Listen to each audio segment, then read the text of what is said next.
الشكر علينا. بسم الله الحمد لله والصلاة والسلام على سيدنا ومولانا رسول الله سيدنا محمد بن عبد الله وعلى آله وصحبه ومن والاه. سبحانك لا علم لنا إلا ما علمتنا إنك أنت العليم الحكيم. فرب اشرح لي صدري ويسر لي أمري واحلل عقدة من لساني يفقهوا قولي. اللهم أخرجنا من ظلمات الوهم وأكرمنا بنور الفهم وافتح علينا بمعرفة العلم وحسن أخلاقنا بالحلم وسهل لنا أبواب فضلك وانشر علينا من خزائن رحمتك يا فتاح يا عليم. افتح علينا فتحا قريبا برحمتك يا أرحم الراحمين والحمد لله رب العالمين.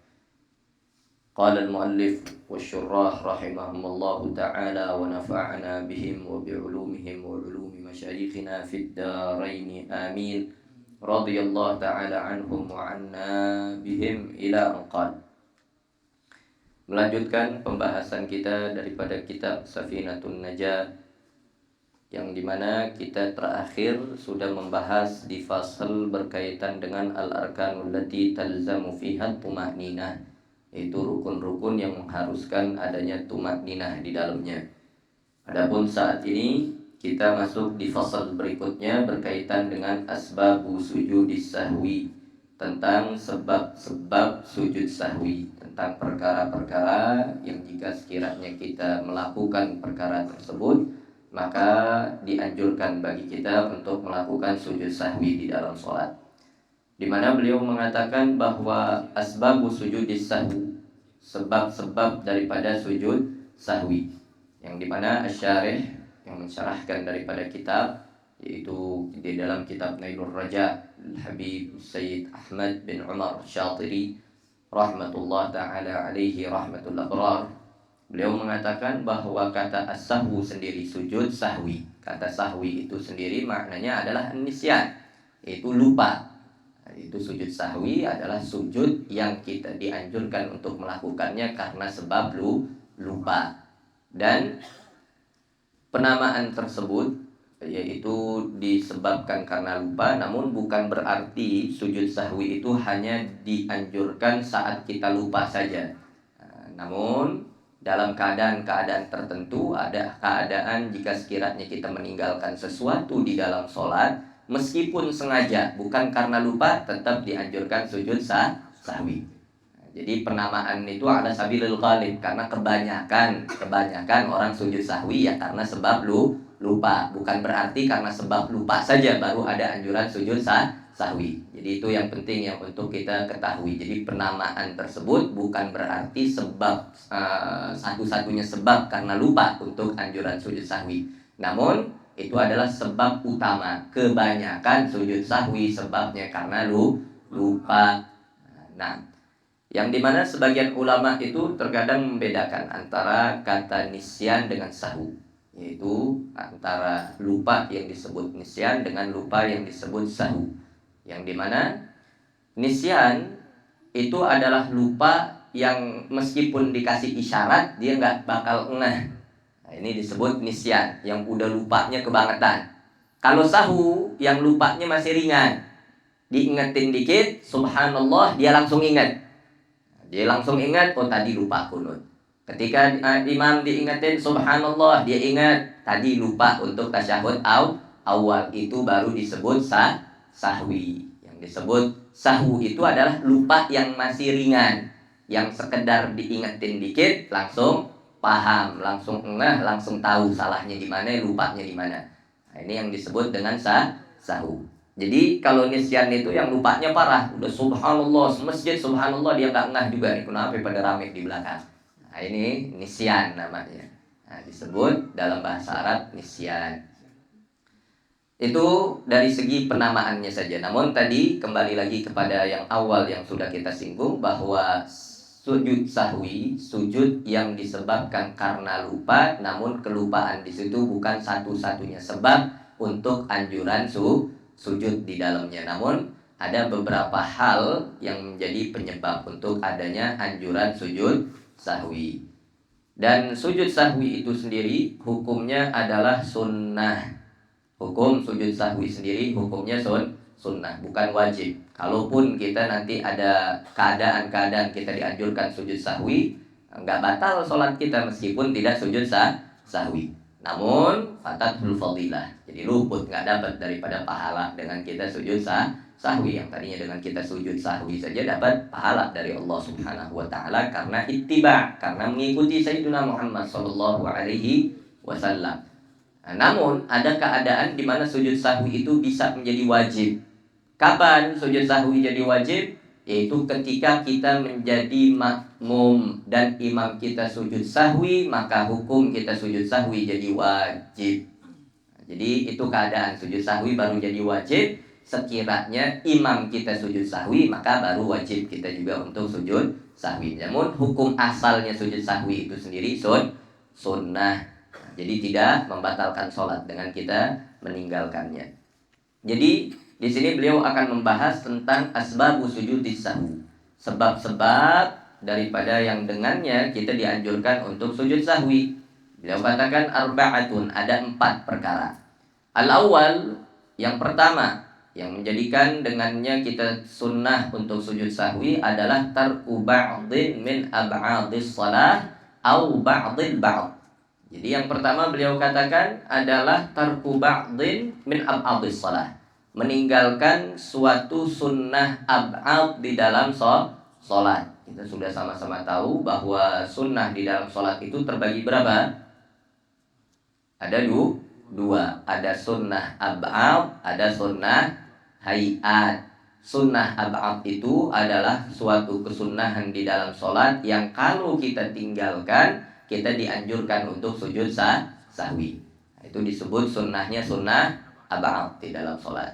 Adapun sunnah hayat adalah sunnah yang kalau kita tinggalkan, nggak ada anjuran sujud sahwi.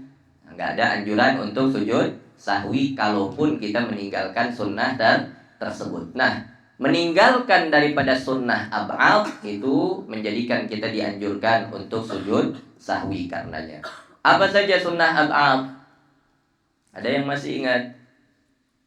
Ada berapa sunnah ab'ad? Ngaji sebulan sekali, udah gitu kadang banyak bolongnya lagi, liburnya panjang, tambah lupa semua gitu. Ala kulli hal, intinya sunnah ab'ad itu secara umum sunnah ab'ad itu ada 2. Itu secara umum ada 2, yaitu kunut dan tasyahud awal.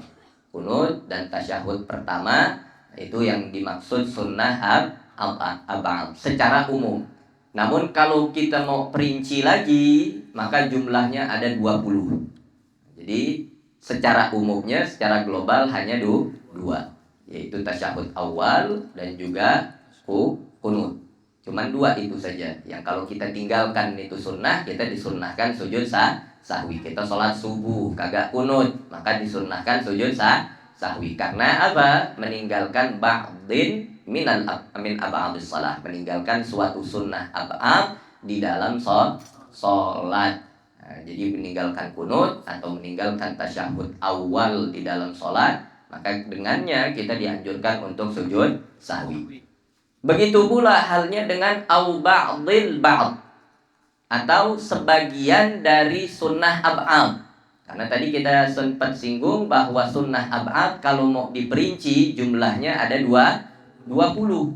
Karena dari sunnah ab'ad tersebut itu terpecah lagi, bahwa seperti di dalam kunut. Di dalam kunut itu ada sunnah ada ba'dil ba'd.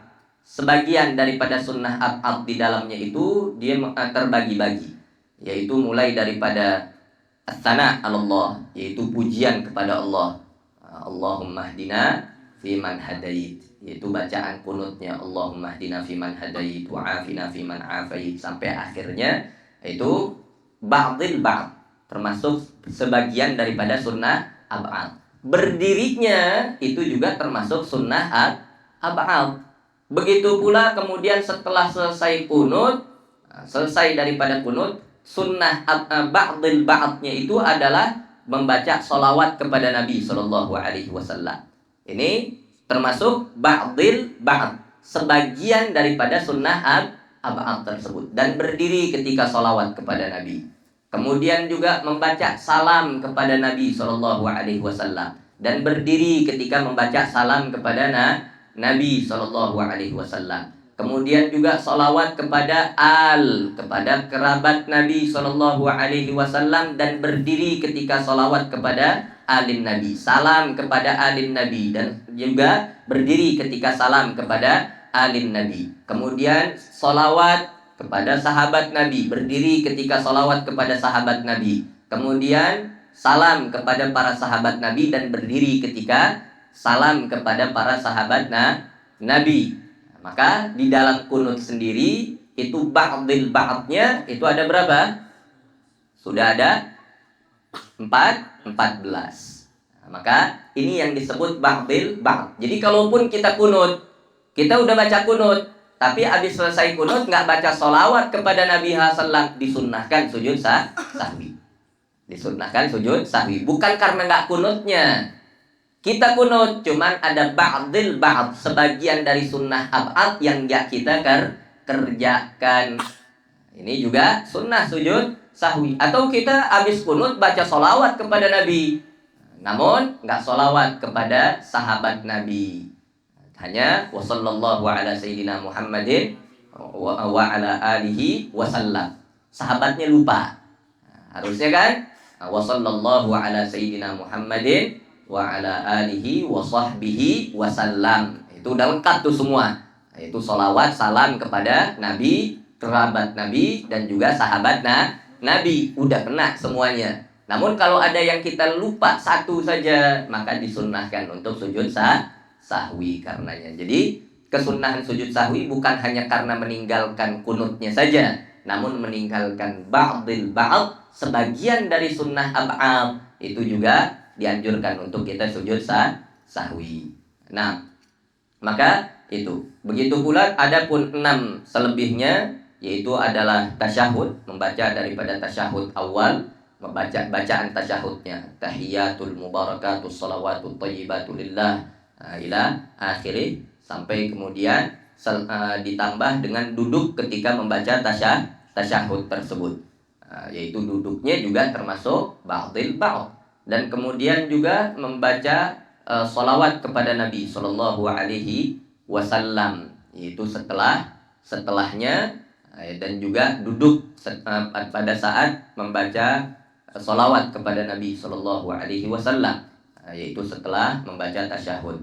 Adapun berikutnya yaitu sholawat alal membaca sholawat kepada kerabat Nabi Shallallahu Alaihi Wasallam, yaitu di tasyahud yang kedua. Membaca sholawat kepada alin Nabi Sallam di tasyahud yang kedua dan duduk pada saat tasyahud. Maka jumlahnya totalnya di dalam tasyahud itu ada 6 ba'dil ba'd, ditambah 14 di dalam kunut tadi, maka total keseluruhannya ada 20 sunnah ba'dil ba'd. Jadi kalau mau kita pretelin lagi daripada sunnah ab'ad, totalnya ada 20 kesunnahan di dalamnya. Yang kalau ada satu saja kita tinggalkan, sunnah untuk sujud sahwi. Nah, maka itu yang pertama. Kemudian asani, yang kedua, fi'lu ma yubtilu 'amduhu wa la yubtilu sahwuh.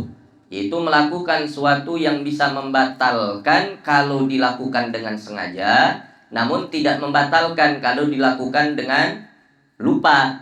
Itu melakukan suatu yang bisa membatalkan kesengajaannya dan tidak membatalkan kalau lupa. Idza fa'alahu nasiyan, tentunya kalau itu dilakukan secara ketidaksengajaan karena sebab lupanya dia, maka itu tidak membatalkan daripada sholat. Contohnya apa? Perkara yang kalau dilakukan sengaja membatalkan, namun kalau karena tidak sengaja maka tidak membatalkan. Beliau di sini mencontohkan kal aklil qalil, seperti makan yang sedikit. Makan yang sedikit, kita lagi sholat, kita makan yang sedikit. Sedikitnya itu seberapa? Yang namanya sedikit makan, apa setengah piring itu sedikit? Lah. Yang namanya sedikit makan di dalam sholat itu sedikit kalau kurang daripada biji wijen. Lebih kecil ukurannya dari biji wijen, itu baru sedikit. Namun kalau udah lebih dari ukuran biji wijen, udah dianggap banyak. Jadi ukurannya biji wijen. Nah, bukan sampai ayam suwir, apalagi sampai setengah piring. Itu banyak banget. Nah, jadi kadar sedikitnya di sini yaitu seukuran biji wijen. Ibarat kata kalau ada kita habis makan sate, ada yang nyelip di gigi kita, kemudian lagi sholat iseng gerak-gerakin, kemudian keluar. Nah, bingung ini ditelan atau dikeluarin, kayaknya keluarin nanggung, sayang ditelan akhirnya. Nah, maka ini makan yang udah banyak, tergantung dia punya potongannya itu lebih besar atau lebih kecil dari biji wijen. Namun kalau ukurannya kecil tadi, lebih kecil daripada ukuran biji wijen, nah, maka ini tergolong yang dia yubtil amduh. Kalau dilakukan nelennya dengan sengaja, batal sholatnya. Namun la yubtil sahwu.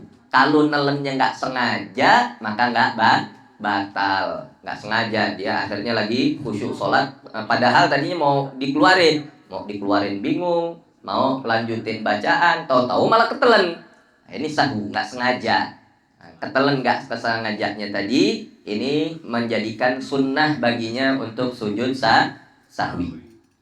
Nah, kemudian juga diantara yang membatalkan kesengajaannya namun tidak membatalkan kalau dilakukan karena lupa, yaitu seperti ziyadati ruknin fi'li. Kita menambahkan suatu rukun fi'li di dalam sholat.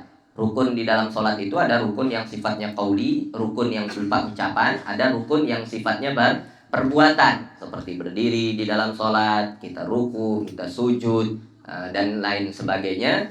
Maka menambahkan rukun fi'li, kita sujud bukan cuma 2 kali, 3 kali kita sujud, atau yaitu kita rukuknya sampai 2 kali misalnya, padahal bukan lagi sholat gerhana atau lain sebagainya. Maka menambahkan daripada rukun fi'li itu tergolong daripada sengajanya membatalkan, namun ketidaksengajaannya tidak membatalkan. Maka melakukan perkara-perkara yang semacam ini di dalam sholat, kalau dilakukan secara tidak sengaja, maka dianjurkan baginya untuk sujud sahwi. Kemudian ats-tsalits, yang ketiga, naqlu ruknin qauliyyin ila ghairi mahallih, yaitu menindahkan rukun qauli kepada yang bukan tempatnya. Memindahkan rukun qauli pada bukan tempatnya. Rukun qauli itu contohnya apa? Yaitu rukun qauli apa? Seperti takbir, atau yaitu membaca daripada suratul Fatihah, ataupun membaca misalnya sholawat kepada Nabi Shallallahu Alaihi Wasallam. Namun yang perlu kita ketahui, walaupun memang tadi takbiratul ihram itu termasuk daripada rukun qauli, namun di sini para ulama mengecualikan untuk takbiratul ihram nggak boleh dipindahkan, yaitu di tempat yang lain dengan niatan untuk takbiratul ihram. Begitu juga dengan salam, itu termasuk rukun qauli yang kalau kita menyengaja lagi berdiri, tahu-tahu kita mengucap assalamualaikum warahmatullah, nah ini membatalkan sholat. Nah, ini bukan cuma dianjurkan sujud sahwi, nah, ujuk-ujuk lagi berdiri habis baca Fatihah langsung assalamualaikum warahmatullah. Yang kayak begini justru ngebatalin sholat, bukan dianjurin sujud sahwi. Jadi untuk takbiratul ihram dengan niat untuk memulai sholat, nah, kita lagi tengah-tengah sholat, tahu-tahu kita bingung, tadi udah takbiratul ihram udah benar atau belum, kita takbir lagi, berarti kan pada bukan tempatnya. Ini justru bisa membatalkan sholat. Sebagaimana halnya juga di tengah-tengah sholat, tahu-tahu kita assalamualaikum warahmatullah, ini justru bisa membatalkan. Namun rukun qauli selain daripada takbiratul ihram dan juga selain daripada salam, kalau kita memindahkan kepada bukan tempatnya, lagi tasyahud baca Fatihah, lagi Fatihah baca bacaan tasyahud, maka ini memindahkan rukun qauli kepada yang bukan tempatnya. Maka ketika kita melakukan hal yang semacam itu, maka disunnahkan nanti di akhir untuk kita sujud sahwi. Itu sebab yang ketiga. Kemudian ar-rabi', yang keempat adalah iqa'u ruknin fi'liyyin ma'ahtimali ziyadah, yaitu melakukan suatu rukun fi'li dengan adanya kemungkinan lebih. Dengan adanya kemungkinan lebih, kita melakukan rukun fi'li, kita sujud. Namun kemudian kita sempat ragu, ini tadi udah sempat sujud atau belum. Nah, maka kemudian ketika kita ragu, yang harus kita lakukan adalah ya sujud lagi, ngambil kemungkinan yang terkecil. Sama halnya seperti kita lagi sholat, tahu-tahu kita ragu, ini tadi udah dapat 1 rakaat atau 2 rakaat, maka ya harus ngambil yang paling kecil, ngambil yang yakinnya. Yang yakin ya pastinya yang paling kecil. Kita nganggap bahwa kita baru sholat 1 rakaat. Nah, melakukan suatu rukun fi'li dengan adanya ihtimal, kemungkinan lebih ada atau enggak ketika dia ragu seperti tadi. Dia ragu tadi udah sujud atau belum. Kemudian diambil yang paling kecil, kemungkinan ternyata dia udah sujud ada atau enggak?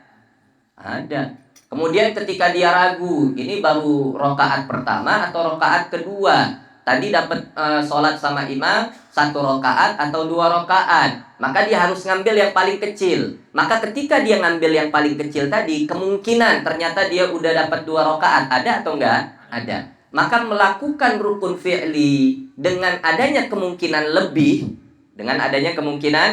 karena kalau dia ngambil yang paling kecil, bisa jadi dia sholat jadi 5 rakaat. Bisa jadi sholatnya jadi 5 rakaat. Bisa jadi dia ngambil kemungkinan sujudnya yang paling kecil, dia anggap tadi baru sujud sekali, maka ada kemungkinan dia sujudnya jadi 3 kali. Nah, maka adanya kemungkinan tadi, yaitu melakukan suatu rukun fi'li yang disertai adanya kemungkinan untuk lebih daripada dia melakukannya, itu menjadikan sunnah baginya sujud sahwi. Jadi ini diantara 4 hal yang menjadi penyebab dianjurkannya bagi kita untuk sujud sahwi karenanya. Namun kalau kita posisi sebagai makmum, ya maka wajib untuk ikut imam. Wajib hukumnya. Meskipun kita nggak ikut, lupa bareng sama imam. Nah, imamnya itu sujud sahwi, kita datangnya kapan? Pas imam lagi tasyahud akhir.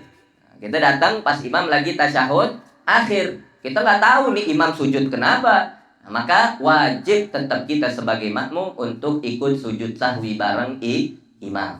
Meskipun kan kita nggak ikut, lupa, nggak ada urusan. Kalau kita sebagai makmum, wajib ikut imam. Innama ju'ilal imamu liyutamma bih. Yang namanya imam, kata Nabi SAW, ya untuk diikuti. Ya pokoknya apa yang dilakukan imam ya kerjakan juga oleh kita. Nah, maka ini diantara 4 hal yang menyebabkan daripada dianjurkan bagi kita untuk sujud sahwi. Adapun selebihnya kita buka sesi tanya jawab. Tafadhalu. Silakan yang ada pertanyaan.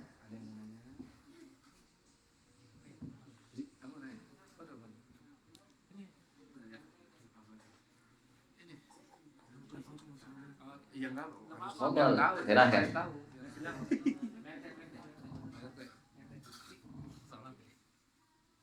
Assalamualaikum warahmatullahi wabarakatuh. Waalaikumsalam warahmatullahi wabarakatuh. Habib izin bertanya tentang sujud sahwi ini.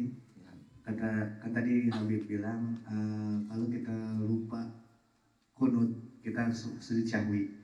Tapi bagaimana kalau kita di suatu daerah kita sholat subuh berjamaah di suatu masjid atau mushola, dia tidak menggunakan kunut? Apakah kita harus sujud sahwi lagi atau tidak? Sekian, terima kasih. Assalamualaikum warahmatullahi wabarakatuh. Waalaikumsalam warahmatullahi wabarakatuh. Nah, jadi adapun kalau sekiranya kita di suatu daerah yang ternyata masyarakatnya nggak membaca kunut, atau kita mungkin haji atau umrah yang terkadang imam di sana nggak baca kunut, nah, maka apa yang mesti kita lakukan? Kita bermadhab Syafi'i, yang kita disunnahkan untuk membaca kunut. Bahkan kalau nggak baca kunut disunnahkan sujud sahwi. Maka untuk sekiranya kita mendapati hal yang seperti itu, kita bisa yang pertama ya kita baca kunut. Jadi ada beberapa kesunnahan yang itu tidak menjadi masalah, imam dan makmum berbeda di dalam kesunnahan tersebut. Nah, yang mana nggak jadi masalah, nggak jadi persoalan. Walaupun secara umum yang namanya makmum ya harus ikut imam. Makmum nggak boleh melakukan sesuatu yang tidak dilakukan imam. Namun para ulama di dalam madhab Syafi'i menjelaskan bahwa ada beberapa kesunnahan yang kalau dilakukan oleh makmum, walaupun imam tidak melakukan, itu nggak jadi masalah. Seperti apa? Seperti dalam masalah membaca kunut.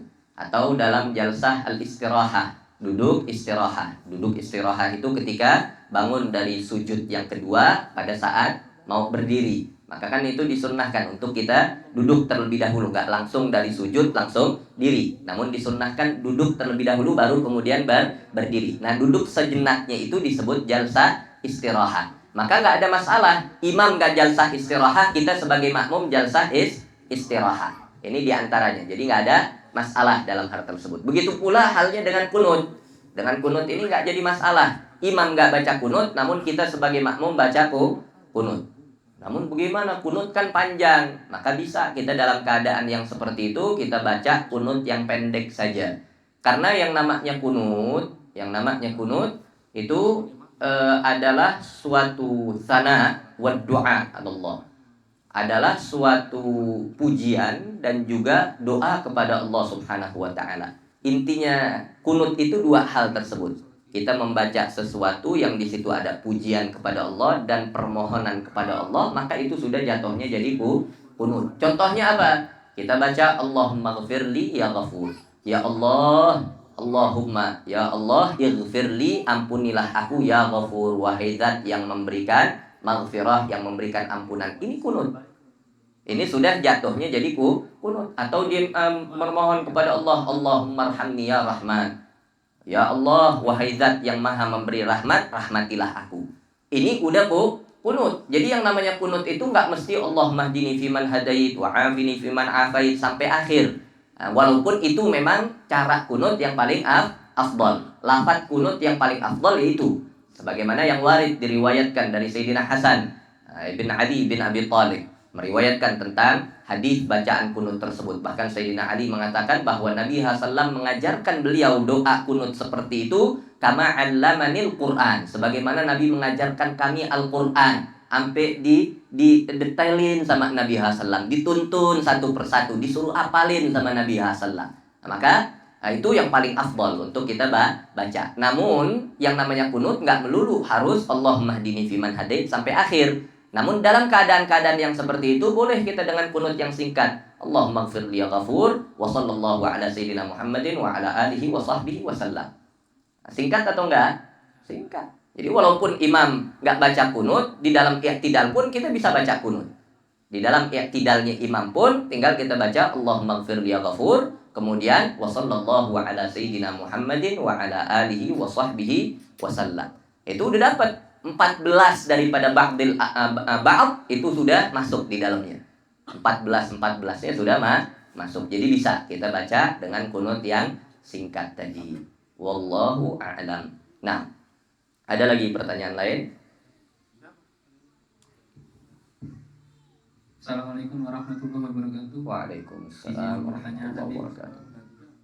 Apabila kita sholat berjamaah namun dalam keadaan masbuk Habib dan di rakaat terakhir kita lupa, kita ikut salam bareng imam, padahal kita ini kasih kurang satu rakaat tadi. Tapi baru salam pertama kita baru ingat, oh kita ini jadi masuk, jadi kurang satu rakaat. Itu kan termasuk salah satunya memindahkan rukun qauli tidak pada tempatnya, Habib. Apakah kita setelah selesai sholat kita disunahkan untuk sujud sahwi atau tidak perlu, Habib? Terima kasih. Assalamualaikum warahmatullahi wabarakatuh. Nah, ahsan soal. Yaitu adapun berkaitan tentang hal tadi, yaitu kalau kita sekiranya membaca daripada salam yang pada bukan tempatnya, justru tadi kita katakan justru bisa membatalkan kalau sengaja. Nah, kalau dilakukan dengan sengaja, maka itu baru bisa membatalkan. Di sini beliau katakan fi ghairi takbiri wassalam fa inna naqlahuma amdan mubtilun. Jadi memindahkan daripada rukun qauli yaitu berupa salam kalau sengaja maka itu baru membatalkan. Tapi kalau dalam keadaan tidak sengaja seperti tadi, ya maka ini masuk ke dalam perkara yaitu memindahkan rukun qauli kepada yang bukan tempatnya. Nah, itu kalau tanpa kesengajaan. Namun kalau membaca solawat pada saat kita lagi berdiri, ini lagi bulan Maulid semangatnya solawat, pas lagi berdiri justru baca solawat yang padahal solawat kepada Nabi SAW itu rukun qauli di dalam tasyahud akhir. dalam tasyahud itu ya wajib kita membaca sholawat kepada Nabi Shallallahu Alaihi Wasallam. Berarti kan kita mindahin rukun qauli pada bukan tempatnya. Maka disunnahkan untuk kita sujud sahwi. Sujud sahwi kenapa? Gara-gara baca sholawat ketika lagi berdiri. Saking semangatnya maulid kemana-mana. Di bulan Rabiul Awal. Lagi imam habis baca surat nggak kedengeran gitu baca sholawat. Allahumma sholli ala Muhammad wa ala ali Muhammad. Kasihkan sama sholawat. Maka meskipun dia lakukan sengaja ya nggak membatalkan sholat. Cuman sunnah untuk dia sujud sahwi. Nah, adapun kalau dia sekiranya tadi seperti salam, ya maka selama dia habis salam belum melakukan sesuatu yang bisa membatalkan sholat, ya tinggal dia berdiri ngelanjutin sholatnya dan nanti sambil sujud sahwi setelahnya. Sebelum dia salam nanti dia sujud sahwi karena tadi memindahkan rukun qauli yang pada bukan tempatnya. Ahsan, barakallahu fiik. Ada lagi pertanyaan lain? Izin bertanya, Bib. Nah, Jadi ada dua pertanyaan tadi. Pertama ada suatu jadi pernah sholat subuh Habib di masjid di mana ketika sudah selesai kunut kita sujud lalu duduk tahiyat. Maaf Habib, duduk di antara dua sujud di mana imamnya ini kami kira makmum itu mengira imam ini bacanya khusyuk sehingga kok bacanya agak lama gitu kan Habib ya. Tiba-tiba imam ini udah salam Habib, padahal belum kurang satu sujud lagi. Apakah sholat kami makmum yang mengetahui bahwa imam tersebut kurang sujud satu itu kami harus mengulang atau bagaimana Habib? Karena itu yang jadi sempat kendala waktu itu sehingga kami harus mengulangi sholat subuh lagi Habib. Lalu yang kedua Habib mengenai sholat Habib, misalnya kesiangan Habib untuk sholat subuh, tiba-tiba mau iqomah, apakah lebih baik sholat qobliyah terlebih dahulu atau ikut takbir pertama imam? Karena ada beberapa pandangan bahwa mazhab memperbolehkan untuk qobliyah setelah sholat subuh. Namun Imam Ahmad bin Hambal melarang bahwa sholat qobliyah subuh setelah sholat subuh. Mohon izin pencerahannya Habib. Terima kasih. nah, jazakallah khair. Adapun untuk pertanyaan yang pertama yaitu tentang sujudnya imam yang ternyata kurang atau imam intinya tidak melakukan salah satu daripada rukun. Maka kita sebagai makmum ya mengingatkan imam dengan membaca tasbih. Kalau kita makmumnya laki-laki ya mengingatkan imamnya dengan membaca tasbih, dengan membaca subhanallah. Adapun kalau makmumnya perempuan ya mengingatkan imamnya itu ya dengan tasfik, yaitu dengan tepuk tangan, tapi tepuk tangannya bukan begini. Namun tepuknya yaitu dengan telapak tangan dengan punggungnya. Itu dengan punggungnya. Jadi bukan kayak nepokin burung. Maka supaya beda, yaitu dengan nepoknya punggung. Maka ini isyarat yang diajarkan oleh Nabi Shallallahu Alaihi Wasallam bahwa innamat tasfiqul nisa, itu ketika ada sahabat yang kemudian sempat berbicara di dalam sholatnya, sahabat yang lain mereka tepuk tangan ngasih isyarat untuk diam, Akhirnya selesai dari sholat, Nabi SAW menjelaskan kepada para sahabatnya, innamat tasfiqul nisa, yang namanya mukul tangan, nepok tangan itu ngasih isyarat seperti itu adalah untuk perempuan. Apabila ada suatu yang terjadi di dalam sholat kalian para laki-laki, maka dengan tasbih. Jadi yang namanya tasbih, mukul tangan itu ya hanya untuk perempuan, isyarat untuk perempuan mengingatkan imamnya. Jadi kita ingatkan imam. Sekiranya kemudian imam tidak tahu, tidak ngeh akan hal tersebut, ya maka kita sebagai makmum kita niat mufaraqah. Kita berpisah dari jamaah, kemudian kita sujud. Yaitu kalau kita betul-betul yakin nih imamnya salah, imamnya nggak benar, maka ya kita sujud. Kita sujud sendiri nantinya. Atau sekiranya imam nanti ternyata atau kita dalam keadaan lupa juga, kalau sekiranya pun kita dalam keadaan lupa, ya maka kemudian nanti kita bisa niat mufaraqah dan kemudian kita menambahkan sujud kita. Maka itu daripada untuk jawaban permasalahan yang pertama. Jadi nggak boleh kita dalam keadaan yakin imam salah kemudian kita ikut dengan kesalahannya. Jadi ini termasuk daripada pengecualian. Seperti kita yakin imam, misalnya kita yakin imam bukan meninggalkan rukun, tapi imam nambah rukun. Udah 4 rakaat nambah lagi yang kelima. Kalau kita dalam keadaan yakin imam itu salah, nggak boleh kita ikut. Nggak boleh. Kalau kita ikut, bisa batal sholat kita. Maka apa yang mesti kita lakukan? Kalau seperti itu kita punya 2 pilihan. Imam kita duduk, yaitu duduk sambil nungguin imam selesai dari rakaatnya. Imam pas salam, ya kita ikut. Atau pilihan yang kedua, kita langsung niat mufaraqah, niat dalam hati berpisah dari sholat jamaah, dan kemudian kita salat. Jadi kalau kita udah ingetin, imam ternyata tetap ngelanjut lagi, ya maka tadi kita punya 2 pilihan tersebut. Wallahu a'lam. Maka itu untuk yang pertama. Adapun yang kedua, yaitu tadi tentang masalah apa? Tentang kita kesiangan dalam artian terlambat. Kita datang ke masjid, ternyata udah sholat, udah qomat, akhirnya kita nggak sempat untuk qabliyah fajr. Maka di dalam madhab syafi'i, bahwa mengqadha daripada sholat sunnah fajar itu masyru', diperbolehkan. Itu diperbolehkan. Yang dimana pernah suatu saat ada seorang sahabat Nabi selesai dari sholat jamaah subuh, tahu-tahu ini sahabat sholat sunnah, itu melakukan 2 rakaat sholat lagi. Akhirnya selesai sholat ditegur oleh Nabi SAW, mengatakan kepada sahabat tersebut yang maknanya, bukankah engkau tahu aku melarang kalian untuk sholat setelah sholat subuh, bahwa nggak ada lagi yang namanya sholat sunnah setelah sholat subuh sampai matahari terbit nanti. Maka akhirnya sahabat tersebut mengatakan, ya Rasulullah, sesungguhnya 2 rakaat yang aku kerjakan barusan ini adalah 2 rakaat yang sebelum subuh, yang aku nggak sempat untuk kerjakan.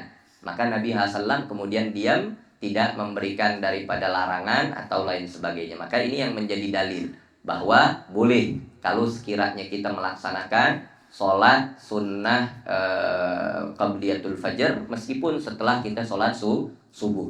Ya, karena Nabi SAW membiarkan. Tadinya dilarang oleh Nabi negur. Namun ketika dikatakan, oh sholatnya ini adalah mengqadha daripada, atau dalam artian melaksanakan sholat qabliyatul fajr yang belum sempat dikerjakan, ya dibiarkan oleh Nabi SAW, nggak ditegur oleh Nabi SAW. Dan takrir, pembiaran seperti ini dari Nabi menunjukkan kebolehan.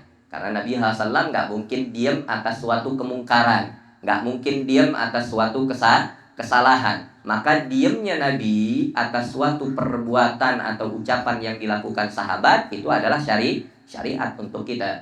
Sehingga di dalam madhab Syafi'i boleh, nggak ada masalah. Adapun pendapat di dalam madhab Imam Ahmad, wallahu a'lam, itu bagaimana tentang pendapat tersebut. Nah, ada pertanyaan lain? Fadhol, silahkan.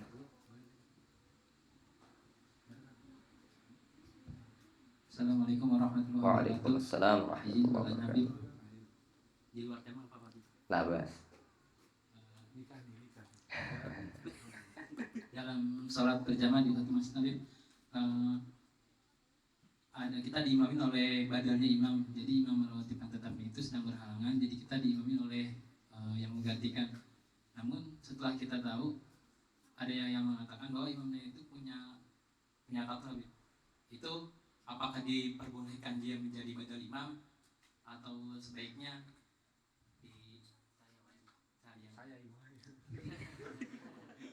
Nah, itu saja pertanyaan. Nah, adapun orang yang sekiranya memiliki tato, maka pernah sempat kita singgung bahwa yang namanya tato itu kalau kita kemudian sholat dengannya, yang namanya tato itu ulama menganggapnya sebagai suatu yang najis. Karena yang namanya tato itu warna yang muncul itu bukan hanya tinta, namun tinta yang bercampur dengan darah yang kemudian mengering.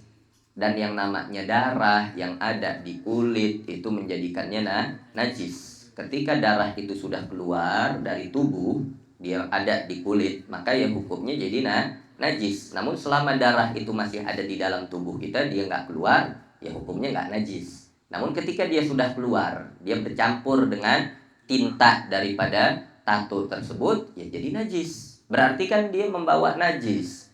Namun untuk orang tersebut yang sekiranya dia bertato, kemudian dia dalam artian berarti dia membawa najis di dalam sholatnya. Maka kalau tidak bisa menghilangkan, atau kalau menghilangkan itu butuh biaya yang besar, atau bisa menyakitkan misalnya, ya maka ditolerir. Yaitu kalau dia taubat kepada Allah, maka sholatnya dia dima'fu. Dima'fu. Namun, sholat daripada orang yang membawa suatu najis yang dima'fu ini, para ulama berbeda pendapat. Kalau kita bermakmum dengan orang yang membawa najis yang ditolerir. Najis yang ditolerir. Sedangkan kita nggak membawa najis tersebut. Nah, ini menjadi perbedaan pendapat antara ulama. Ada yang mengatakan sah, ada yang mengatakan tidak sah. Nah, wallahu a'lam. Al-Faqir lupa mana yang lebih unggul dari dua pendapat tersebut. Nah, perlu dimurajaah kembali. Namun al-aula yang jauh lebih utama, ya antum yang jadi imam. Nggak ada tato kan? Nggak ada. Nah, antum lihat. Maka ada yang ma tadzakar. Wallahu a'lam.